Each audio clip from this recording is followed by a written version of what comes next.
Believe it or not, 16 years ago today, a company was incorporated in the state of Delaware, a common place for companies to set up shop that would not only change attitudes towards electric vehicles, but also become the second automaker since the Second World War to navigate startup land and become a volume automaker. That company is Tesla Motors, and while today, which also happens to be the day when US federal tax credits for Tesla purchases fall back to $1,875, it's likely a day when Tesla's founding will largely go unnoticed by many.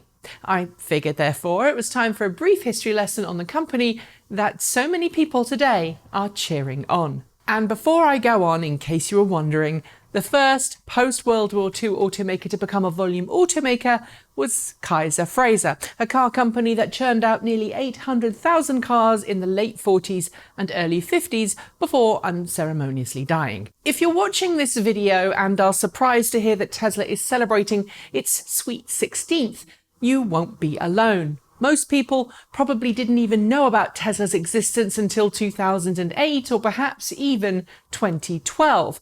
But before every successful company hits the big time, there's always a period of hard work and many hurdles that most people don't know about.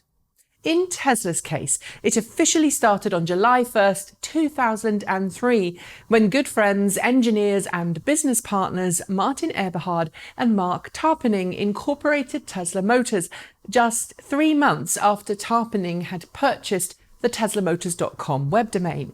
They were joined by Ian Wright, a New Zealander with a huge enthusiasm for the project, and at that point, the only person on the team to have actual auto industry expertise.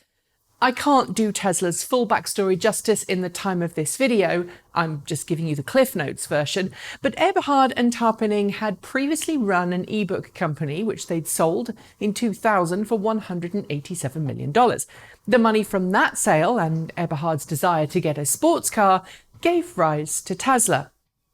There are lots of influences along the way that got Tesla to its incorporation stage, but perhaps the biggest is the T0, the sports car built by AC Propulsion and Alan Cocconi, the same engineer who developed the power controller circuitry for the original GM Impact, which of course later became the EV1. Having ridden in it, all three men knew they wanted their first car to be a powerful two-seat roadster, and so it was. As to Elon Musk, well, it wasn't until late 2004 that a business meeting was arranged with Musk with a view to getting him in as an investor. Musk, who was busy with SpaceX stuff and the birth of his twins, met with the pair early in April, and while the meeting was meant to be a short 30-minute affair, went on for more than 2 hours. On April 23, 2004, Musk was part of a $7.5 million funding round for the company and then became chairman of the board of directors. Eberhard, meanwhile, continued as company CEO. I could, of course, fill an entire half hour talking about those early years, but I can tell you that it wasn't so easy. Deciding to rely on another company to do the automotive designing and assembly, Lotus, focusing instead on the powertrain and power electronics, Tesla's early prototype Roadster was driving by early 2005 and helped the company secure a further $13 million in funding. It was about this time that Tesla started to gain media attention. A buzz was developing in Silicon Valley, and everyone wanted to know what Tesla was all about.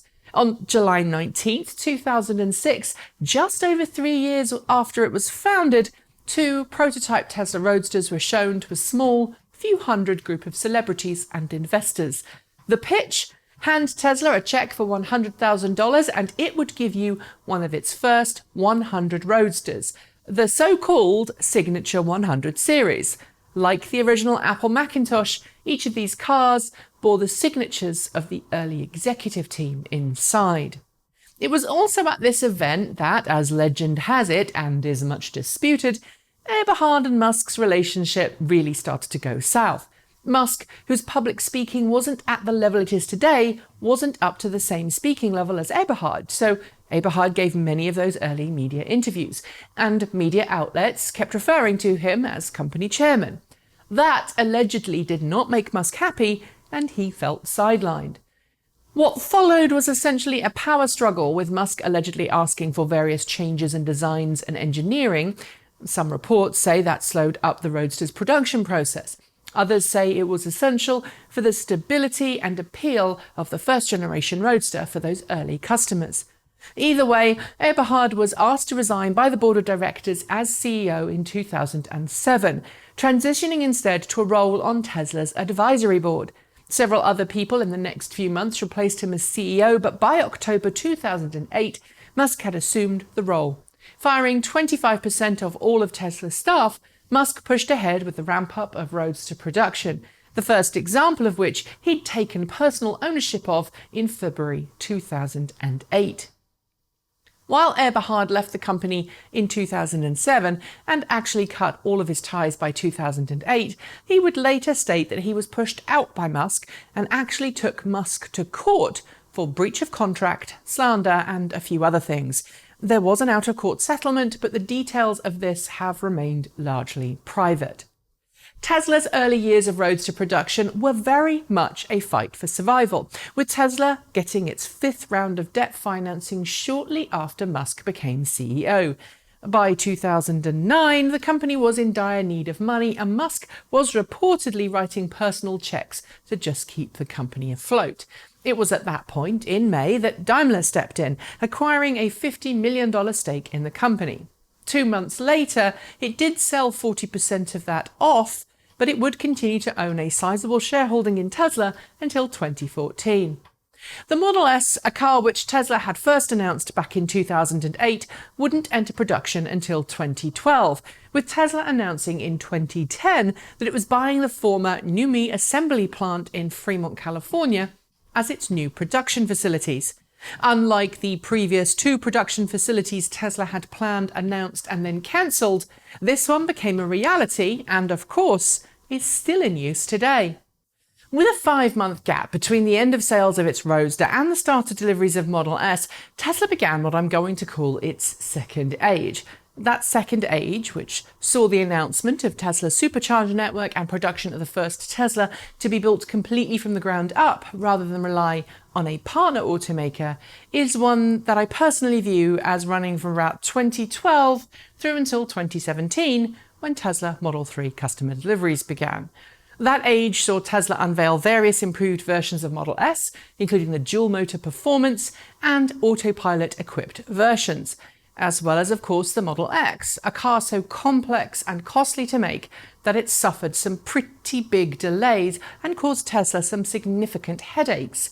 Of course, we also can't forget Tesla's energy storage products, which, while still a small part of Tesla's overall portfolio, allowed the company to transfer the knowledge it acquired from electric vehicle battery development into the energy storage arena. Now in its third age and celebrating its 16th year, there's been a lot of ups and downs. Tesla's just finished its second quarter for this year, and while figures haven't yet been detailed at the time of writing and filming this, it's expected to either beat or be close to beating its record for production and deliveries. Gigafactory 3 is on the way to completion, and Tesla is already working on the Model Y, Tesla Semi, and the second generation Tesla Roadster. It's even promising us the Tesla pickup later this year.